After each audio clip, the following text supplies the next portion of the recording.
What's up mga idol, no? Nagpagupit po siya sa akin ng mallet. Pinagaya niya talaga yung gupit ni Daniel Padilla na nakamalit. Bagay po to lahat mga idol, sa lalong-lalo na sa mga kabataan. 18 years old pataas. Maganda to sa mga kabataan na usong-uso kasi talaga tong malit ngayon. Ayan na idol. Yan po yung before and after. Yan, nakikita yan. Tapos may second version pa po yan mga idol. Yan, ginagamitan ko ng uno. Actually, ninipisan ko na talaga yan. Nagtira na ako ng ulo imidya. Tapos, ayan idol, 0.5 naman tayo idol.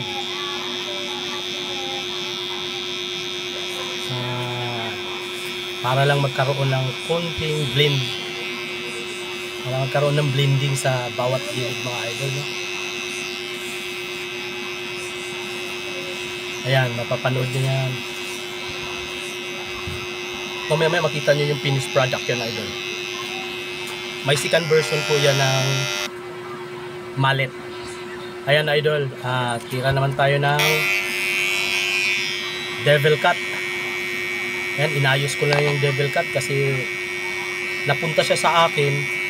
Ano na, mataas na talaga yung pagkagawa ng devil cut sa kanya, so medyo dinaya-daya ko na lang. Ayan, kita mo, mayroong mahalata mo pa yung ano sa taas ng pagka-devil cut ng iba, no? Ewan ko kung matinong barbero, hindi ko maintindihan. Ayan na idol, na ayos-ayos ko na idol. Ayan. Yan na po yung unang malit natin na pinagaya niya kay Daniel Padilla, no? Na medyo makapal-kapal yung gilid. Tapos mamaya-maya maobserbahan nyo, numipis yung patilya niya. Kasi yun na po yung second version ng mallet niya. Pinapakita ko lang sa kanya kung ganyan kasi yung kay Daniel Padilla.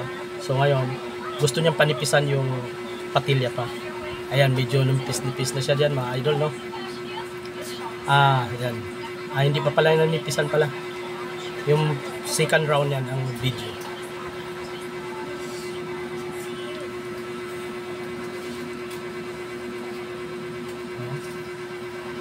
Okay na yan, pinanipisan niya idol, oh. Napansin nyo, numipis na yung patilya. What's up sa lahat ng mga nanonood, no? Lalong-lalo na sa mga kabataan, 18 years old pa ba, pataas, bagay na bagay po sa inyo itong gupit na to.